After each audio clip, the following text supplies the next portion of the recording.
Assalamualaikum warahmatullahi wabarakatuh. Selamat pagi, selamat siang, selamat malam semuanya.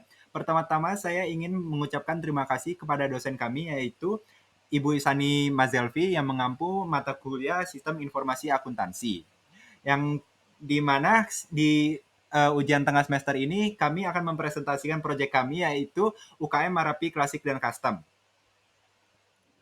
Oke, kemudian perkenalan dari kami, saya sendiri yaitu Dava Febrandi Fantara dengan NIM 2200522228 dan kemudian Zaki Marsa Ramadan dengan NIM 2200522204 dan kemudian Mufti Surya Negara yaitu dengan NIM 2200522220.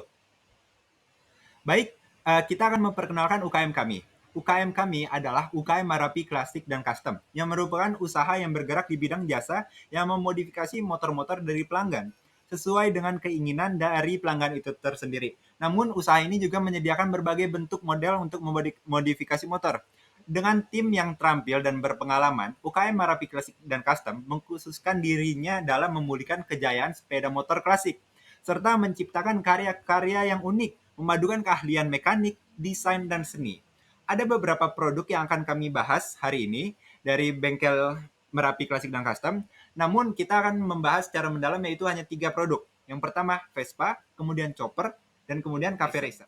Oke, untuk UKM kami mempunyai visi yaitu menjadikan bengkel motor klasik dan custom yang mampu bersaing di level nasional maupun internasional. Untuk meraih misi tersebut, UKM Merapi Klasik dan Custom mempunyai misi ya pertama, menyediakan solusi terbaik terkait motor klasik dan custom.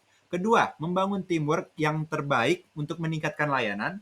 Ketiga, membangun jaringan yang luas dengan supplier. Yang keempat, evaluasi kinerja dan peningkatan mutu layanan. Yang kelima, upgrade skill teamwork dan tools kerja. Oke, kemudian akan dilanjutkan oleh Zaki Marsha Ramadan yang akan membahas motor-motor yang ada di Merapi Klasik dan Custom. Baik, langsung saja kita masuk ke produk A, yaitu Vespa. Adalah jenis sepeda motor yang berasal dari Italia, berbentuk ikonik, unik, dan terkesan klasik, hingga setiap orang yang melihatnya akan langsung hafal dengan kendaraan satu ini. Meski begitu, Vespa ternyata memiliki banyak varian yang telah diproduksi. Salah satunya varian yang paling terkenal di dunia, termasuk Indonesia, adalah Vespa Super. Varian ini diproduksi antara tahun 1965 sampai 1979. Dan baik, kita lanjut ke produk B, yaitu motor chopper. Motor chopper sendiri mengacu pada proses pembuatannya yang memotong chop rangka bawaan motor. Umumnya bagian yang dipotong adalah fender depan dan belakang. Tujuannya biar motor jadi lebih ringan dan laju lebih cepat. Penampilan motor chopper ini juga lebih unik dan eye-catching karena ada beberapa bagian yang dimodifikasi seperti mengubah desain tangki jadi lebih kecil, spakbor jok yang dibuat jadi single seater, rangka sasisnya yang dipangkas, nggak cuma itu aja, dan ada ban depan yang juga dibuat sedikit lebih kecil dari ban belakangnya. Baik, lanjut ke produk C, yaitu ada Cafe Racer. Adalah salah satu jenis motor custom yang memiliki bodi ringan dan biasanya hanya dikendari untuk perjalanan jarak pendek. Motor ini juga menawarkan sistem pengaturan kecepatan dan kendali yang telah ditingkatkan. Sayangnya, kenyamanan yang diberikan saat berkendara justru menjadi hal yang harus dikorbankan saat membangun sebuah motor berjenis Cafe Racer ini. Baik, kita masuk ke slide selanjutnya, yaitu ada aliran data. Pada UKM Merapi Klasik dan Custom menggunakan dua aliran data, yaitu data vertikal dan data horizontal, di mana aliran data vertikal berisi mengenai laporan usaha berjenjang dari bawah ke atas maupun sebaliknya dari atas ke bawah, sedangkan aliran data horizontal merupakan laporan yang diberikan ke sesama karyawan. Baik, selanjutnya itu ada ruang lingkup sistem informasi akuntansi. Yang pertama ada pencatatan proyek restorasi, ada estimasi biaya, yang ketiga manajemen restorasi, yang keempat pencatatan transaksi keuangan, yang kelima ada penggajian tenaga kerja, yang keenam pelaporan keuangan, yang ketujuh ada pengelolaan stok dan persediaan, dan yang terakhir ada pemantauan pajak. Baik, yang selanjutnya itu peran akuntan, di mana bengkel Merapi Klasik dan Custom telah menerapkan sistem informasi akuntansi yang telah terkomputerisasi pada penjualan spare part-nya, yang dimana data masih diinput secara manual. Tetapi pada bagian jasa masih dilakukan juga secara manual dikarenakan kompleksitas dalam bagian jasa.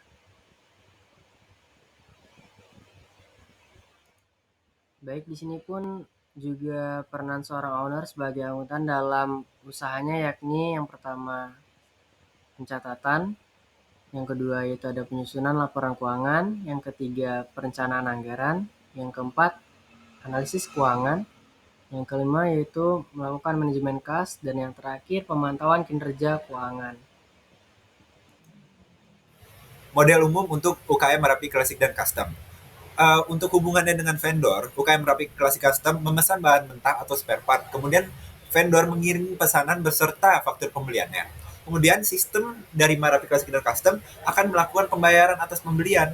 Kemudian hubungan UKM dengan pemilik. Pemilik memberikan dana atau modal. Kemudian UKM akan memberikan laporan keuangan serta brief atau hak pemilik. Selanjutnya, hubungan dengan bank. UKM menyimpan uang atau mendepositkan uang, kemudian jika UKM itu membutuhkan, maka bank akan mencairkan uang yang disimpan. Oke, berikutnya, uh, hubungan UKM dengan pelanggan. Pelanggan membeli spare part atau pesan motor, kemudian menerima atau memulai pembangunan dari UKM, kemudian UKM memberikan tagihan kepada pelanggan. Nah, setelah itu pelanggan akan membayarkan tagihan atas pembelian spare part atau pembangunan motor. Oke, berikutnya hubungan UKM dengan karyawan. Karyawan memberikan layanan dan jasa, dan kemudian UKM memberikan upah atau gaji atas pelayanan dan jasa oleh karyawan tersebut. Oke, hubungannya UKM dengan badan pemerintah.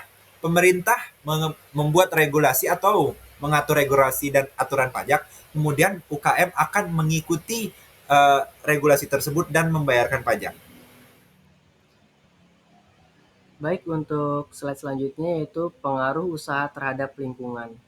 Nah, di sini yang pertama yaitu sebagai pembangkit ekonomi lokal, yang kedua yaitu ada recycle dan reuse.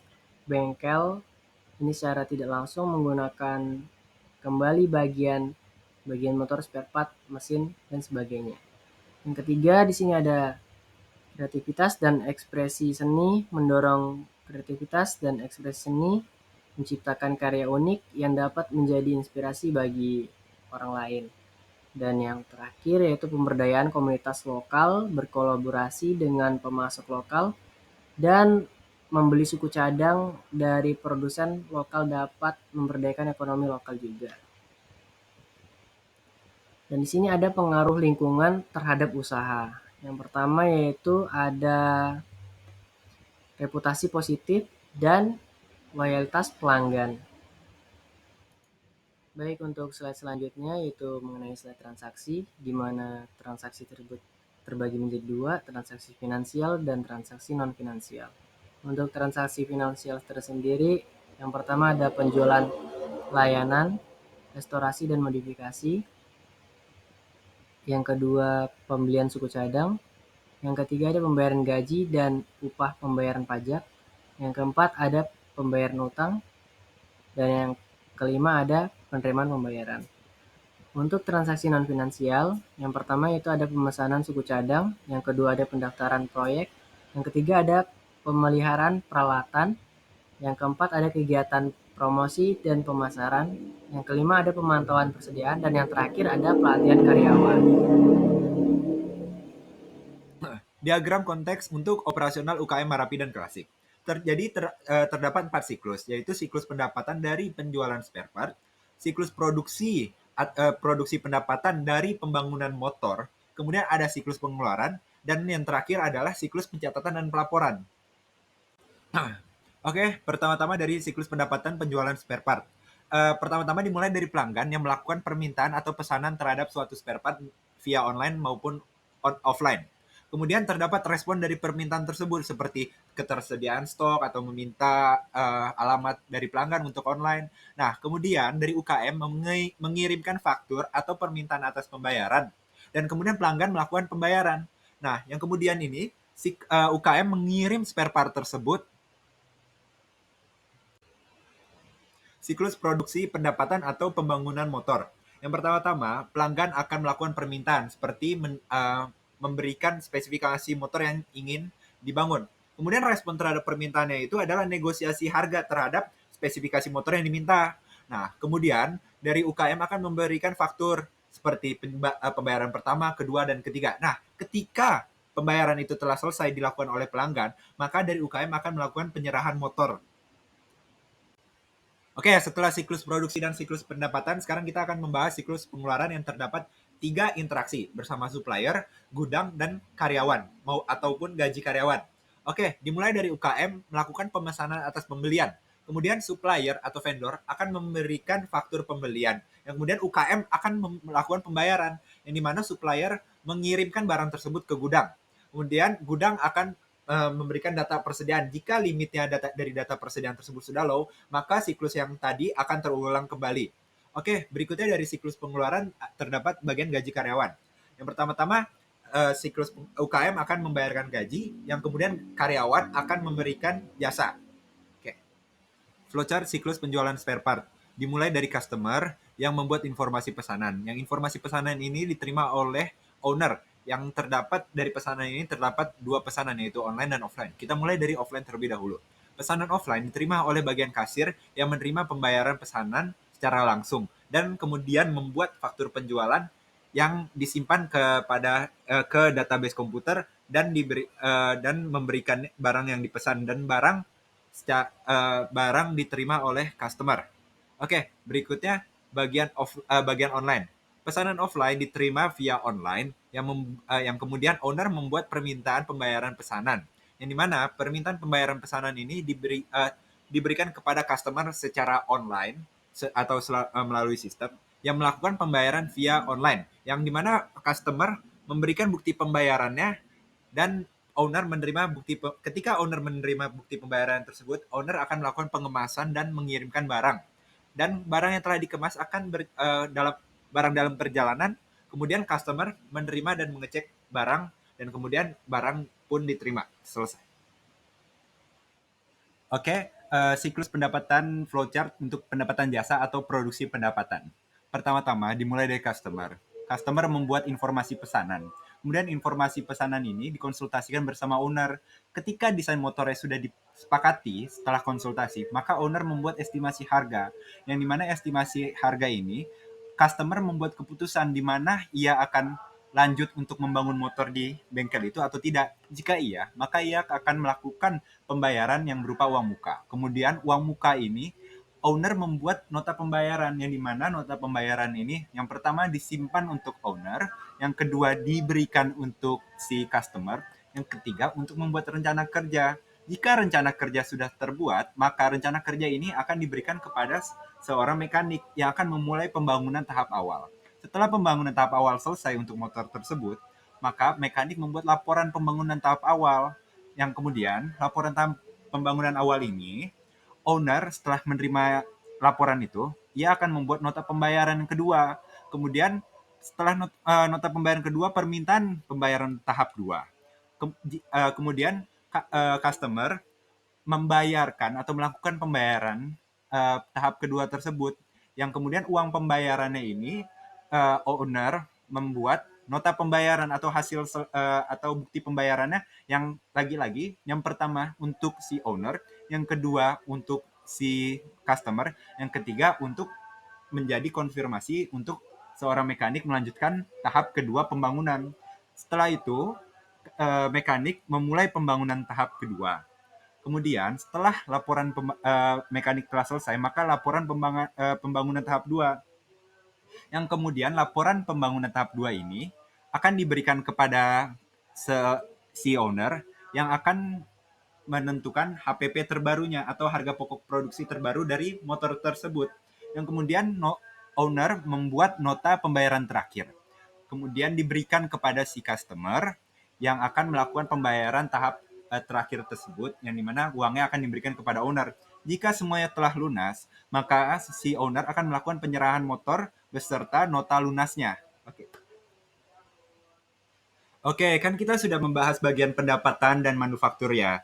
Kemudian setelah itu apa sih? Yang kita bahas kemudian, maka dari itu siklus bagian pengeluarannya, yang dimana siklus pengeluaran ini dimulai dari bagian persediaan atau bagian gudang, yang dimana sistem mendeteksi stoknya sudah rendah. Nah, kemudian informasi stok spare part tersebut akan diberikan kepada owner, maksudnya dari komputer, maka ownernya akan mengetahui gitu. Nah, kemudian owner setelah melihat semua listnya dari spare partnya yang sudah rendah, stoknya sudah rendah, maka ia akan membuat pesanan list spare part, yang dimana list spare part ini akan diberikan kepada e-commerce atau supplier yang ownernya biasa bekerja sama. Oke, kemudian setelah e-commerce atau supplier setelah mendapatkan listing spare part tersebut, maka ia akan membuat permintaan pembayaran. Yang dimana permintaan pembayaran ini akan diberikan kepada si owner. Kemudian owner melakukan pembayaran, yang kemudian owner memberikan bukti transaksi atas permintaan pembayaran tersebut. Yang dimana bukti transaksi ini akan dilihat, dan kemudian bagian e-commerce atau bagian supplier akan membuat faktur lunas. Yang dimana faktur lunas ini akan disimpan untuk dirinya sendiri sebagai supplier, dan kemudian diberikan juga kepada seorang owner. Kemudian bagian supplier akan mengirimkan spare part, yang dimana spare part ini akan diterima oleh bagian persediaan atau bagian gudangnya. Selanjutnya, etika kecurangan. Dalam usaha restorasi motor UKM, etika merupakan landasan yang sangat penting untuk menjaga kepercayaan pelanggan dan keberhasilan jangka panjang perusahaan. Beberapa prinsip etika yang dapat diterapkan dalam lingkungan semi komputerisasi adalah: 1. Kualitas pelayanan. Menjamin kualitas pelayanan yang tinggi kepada pelanggan dengan melakukan restorasi motor dengan cermat dan berkualitas. 2. Transparansi. Menyediakan informasi yang jelas dan transparansi kepada pelanggan tentang biaya, proses restorasi, dan estimasi waktu penyelesaian. 3. Kejujuran. Bertindak dengan jujur dan integritas dalam semua interaksi bisnis, termasuk dalam pengelolaan data komputerisasi. Pengandaian internal bagian jasa. 1. Ancaman. Kerusakan atau kehilangan barang. Risiko ini dapat terjadi ketika motor pelanggan rusak atau hilang selama proses restorasi. Hal ini dapat mengakibatkan kerugian finansial dan reputasi bisnis yang buruk. Kedua, kecurangan dan pencurian. Ancaman ini termasuk pemalsuan laporan pekerjaan, manipulasi biaya, atau bahkan pencurian suku cadang. Ini dapat merusak reputasi bisnis dan menyebabkan kehilangan kepercayaan pelanggan. Kemudian untuk pengendaliannya, 1. Sistem manajemen pelanggan. Menggunakan perangkat lunak yang dapat membantu dalam melacak informasi pelanggan, preferensi, dan riwayat layanan. Ini memungkinkan bisnis untuk memberikan layanan yang lebih personal dan meningkatkan kepuasan pelanggan. Kedua, sistem inventaris otomatis. Menerapkan sistem inventaris otomatis dapat membantu dalam melacak persediaan suku cadang secara real time. Ini membantu dalam menghindari kehabisan stok dan memastikan ketersediaan suku cadang yang diperlukan untuk proses proyek restorasi. Ketiga, sistem manajemen proyek. Penerapan sistem manajemen proyek dapat membantu dalam mengatur jadwal pekerjaan, mengalokasikan sumber daya dengan efisien, dan memantau kemajuan proyek secara keseluruhan. Ini dapat membantu menghindari keterlambatan dan meningkatkan produktivitas. Selanjutnya, pengendalian internal bagian spare part atau semi komputerisasi. Yang pertama, ada ancaman.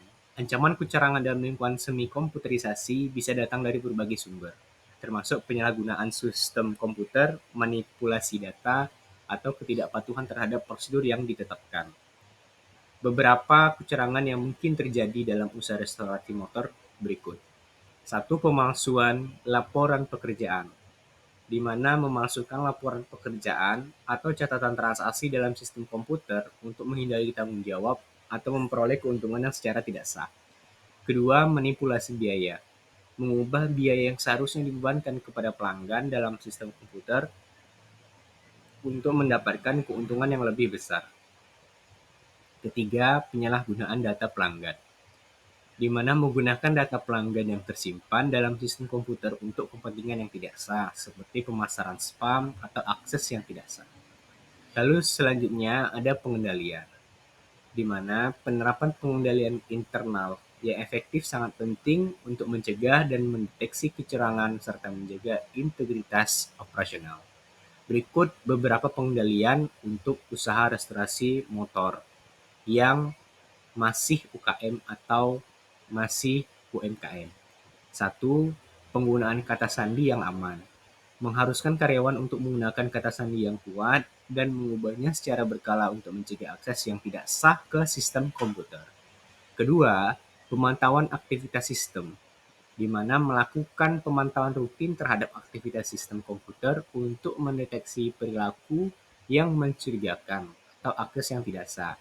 Ketiga, validasi data. Memvalidasi data yang dimasukkan ke dalam sistem komputer untuk memastikan keakuratan dan keabsahan informasi yang disimpan. Keempat, ada pemisahan tugas, di mana memisahkan tugas antara karyawan yang bertanggung jawab atas proses restorasi motor, pengelola inventaris, dan administrasi keuangan untuk mengurangi risiko kecurangan. Oke, di siklus pelaporan. Di UKM kami terdapat 2 sistem pencatatan. Yang di mana itu sistem pencatatan yang bagian jasa atau manual dan sistem pencatatan bagian semi komputerisasi atau bagian spare part. Oke, dimulai dari customer yang melakukan pembelian spare part atau pemesanan pembangunan motor. Yang kemudian ada data pesanan. Kemudian data pesanan ini dikonfirmasi oleh si owner. Kemudian data pesanan yang telah dikonfirmasi, kasir membuat bukti transaksinya, yang dimana bukti transaksi ini yang pertama diberikan kepada customer dan yang kedua diberikan juga kepada owner yang akan mencatat transaksi. Nah, di bagian mencatat transaksi ini tergantung dari si customer yang melakukan pembelian spare part atau membangun motor. Jika customer melakukan pembelian spare part, maka data penjualan spare part akan diinput datanya ke dalam database komputer yang kemudian database komputer itu akan membuat laporan keuangan spare part secara per bulan. Kemudian jika si customer membangun motor, maka owner akan membuat kartu job order pembangunan motor yang dimana pencatatannya secara manual atau atau jurnal atau buku besar, dan dimana jurnal dan buku besar ini owner melakukan penyesuaian. Setelah melakukan penyesuaian ini atau membuat HPP baru tiap pada akhir motor itu selesai, maka owner akan membuat neraca lajur yang kemudian neraca lajur ini dan laporan keuangan bagian spare part akan disatukan, di mana owner membuat laporan keuangan yang di mana telah sudah include bagian spare part dan bagian jasa. Oke, dan selesai untuk siklus pelaporan.